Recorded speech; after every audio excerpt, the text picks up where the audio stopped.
Hello everyone, hope you're doing good. So today we're going to be doing a garden tour. So we're going to go over the raised beds, and then we're also going to go over to the in-ground garden for our very first garden tour there as well.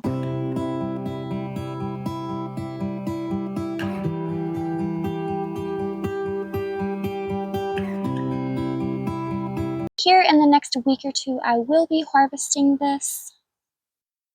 So you'll want to do that before it goes into flower.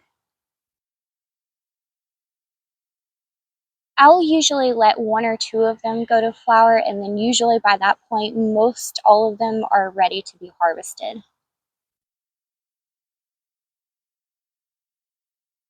These are sage flowers, broadleaf sage.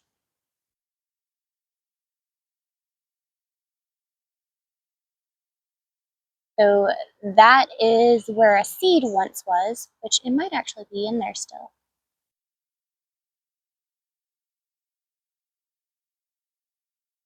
I don't think so. But the seeds will form here, and then they will fall out. If I come across one, I'll show you. The sage is looking nice. Earlier in this season, it was getting eat up pretty good. So luckily, it looks like everything is recovered. I did cut a lot of the damaged stuff back from the plants that were getting attacked, and that did seem to help. And by the way, I did not throw that in the compost. It went into the burn pile. So that's our sage, and then here's the echinacea. So we have flowers that are forming all over the plant.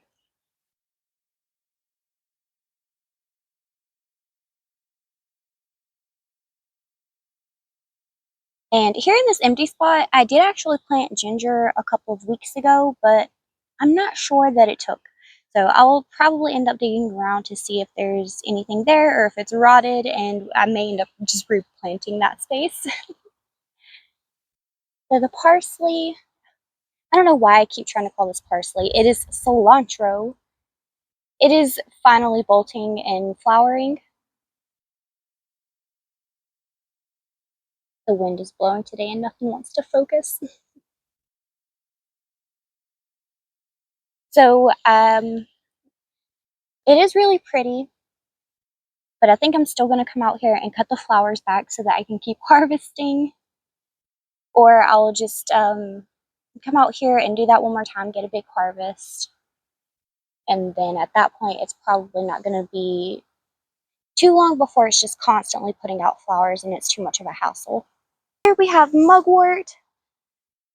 So this was another one that was getting attacked by pests earlier on in the season. There were holes all over the leaves and they were discolored. It looked a lot like mites or something. I'm not really sure, but this is what the leaves were looking like. So I'll probably need to come through here. Let's take that one off. There we go.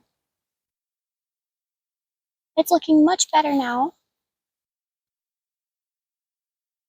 Rosemary. And this bed needs to be cleaned out. The weeds are taking over. Earlier, I thought that these were beets, but I'm beginning to think that this might be milkweed or something. So I really need to come through and just pull those out or dig them up, because if I try to pull it, the stems are going to snap. And then the carrots, they are also beginning to go to flower. See, they're forming.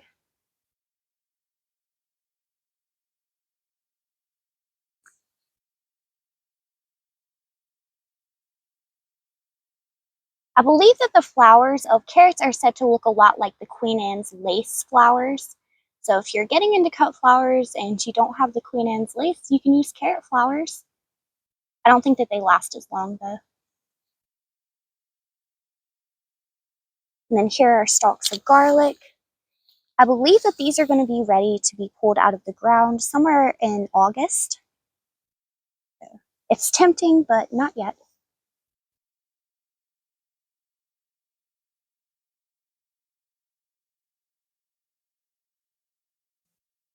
Here's one of the strawberry plants. It looks like this one's starting to turn red. We've got a patch of marigolds, more garlic,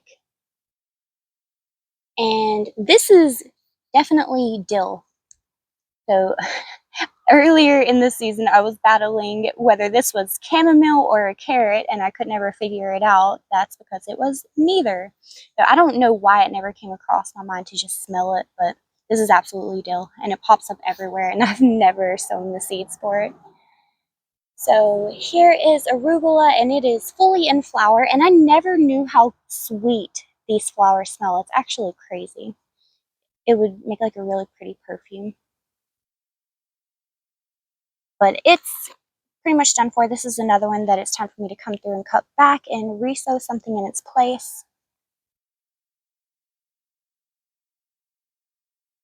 Another garlic. Some more strawberry plants. I've already pulled a couple out of here, but we've got a couple more that are turning red. And I didn't really do anything to take care of these. I haven't been fertilizing them. So I should start that now because they are just now beginning to produce berries. So I still have a chance of getting something decent out of them, but I only have a handful of plants in here. So this year I'm just going to focus on multiplying the plants.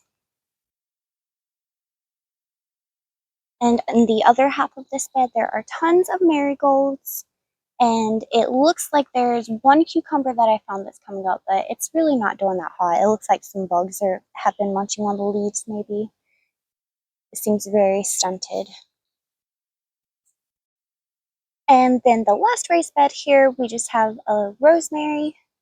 That's starting to take off. And lemongrass. So I don't think that there's anything else mixed in here. I believe that this is lemongrass that is going to seed. I think that this would be its second year, if I remember correctly. But I'll try to collect those because that was interesting. I wasn't really prepared for that. I'll have to double check and make sure that it's not like some kind of hay that's mixed in with it, but I'm pretty certain that this is just the lemongrass going to seed. But I don't have a ton of experience with this one, so if you know or have any tips, let me know. And then we have more sage, a ton of this going to flower. And I've been thinking about collecting some of the sage to make like smudge sticks. I might do that in the next vlog. We'll see. And then more echinacea. And then we have more echinacea and rosemary.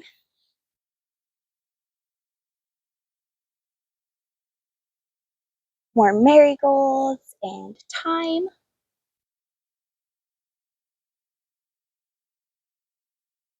So here on this end we have more lavender. When it begins to bloom, it just smells so sweet. That's about the time that I like to collect it, when you start being able to smell the lavender. And then over here we have the thyme plants. They are very large and beautiful and fully in flower. So here in a week or two, I'll probably come through and just cut all of the flowers back so that I can start growing the thyme back from kind of scratch again, and then I'll start collecting the thyme. Oh, I almost missed it. So we have our lilac here. Got a few of those.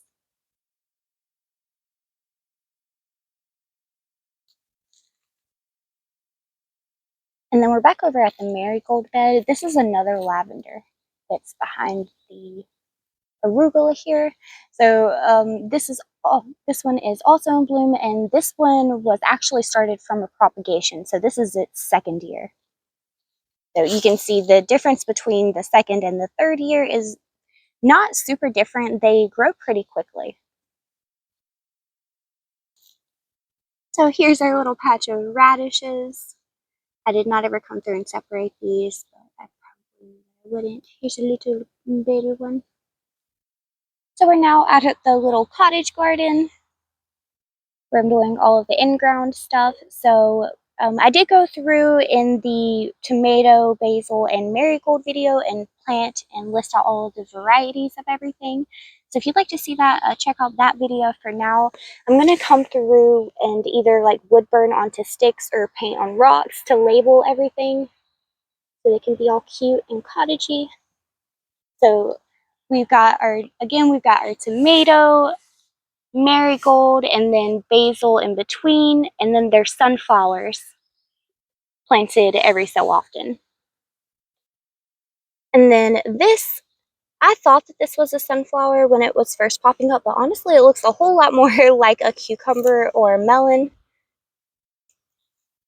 So that's not a great thing to be growing beside the tomatoes. So I think I'm going to have to dig that out because it will vine and start climbing up the tomatoes eventually. Maybe I can redirect it. I'm still debating on that.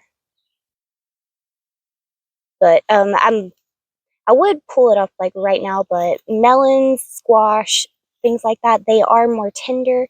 So if I were to pull this up out of the ground, it may stunt it or it may not recover when I go to plant it back. So especially since it popped up here and I never even planted it. It's a volunteer.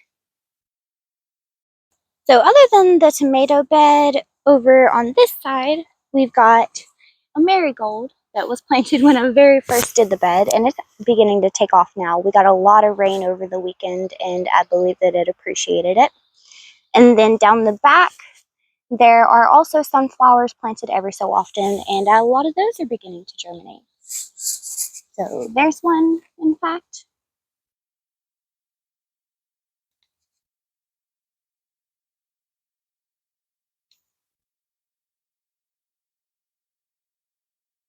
We will go over the berries, and I do have the varieties for these. So here is a heritage red raspberry, and I have another one on the other end of this bed. So I have these in tomato cages for now just to kind of give them something to climb on, but they are going to expand very quickly, so I'm probably going to pull the tomato cages out before long and come through and do like some stakes and then maybe just like some rope or something around just to give it a little more space. And then here, this is an indigo gem hascap.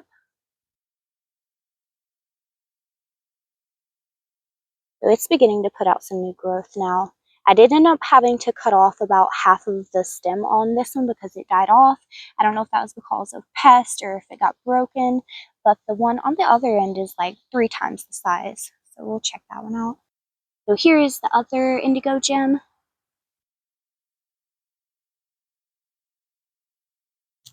So everything has really grown a lot since I put it into the ground as well. And then a mulberry. Got a little spatter on the leaf. On the other end of this bed, there's another. So I haven't planted these beds yet. That's going to be in the next vlog, I believe, or I'm just going to do like a whole video just doing a mass planting. I haven't quite decided on that yet, but it's coming this week. So here we have Chester thornless blackberries. I've got 2 of them in tomato cages together. Again, I'm going to rip those out and replace it with something to go around. So that is on this side of the last bed, and then over here, this variety is the triple crown thornless blackberry. So I have a thorned variety that pops up in the woods everywhere around here, apparently. I did not know that when I got all of these, but I am happy that I ended up getting thornless because apparently those are a lot nicer to pick. The raspberries, however, those definitely do have thorns, but that's okay. I guess it kind of offers pest protection, right? And then here we have a John's elderberry. I've got a little bit of leaf curl, so I'm not sure if this one's thirsty or if it's new leaves or if it's a pest problem. I am very new to growing, but it's very obviously a pest problem.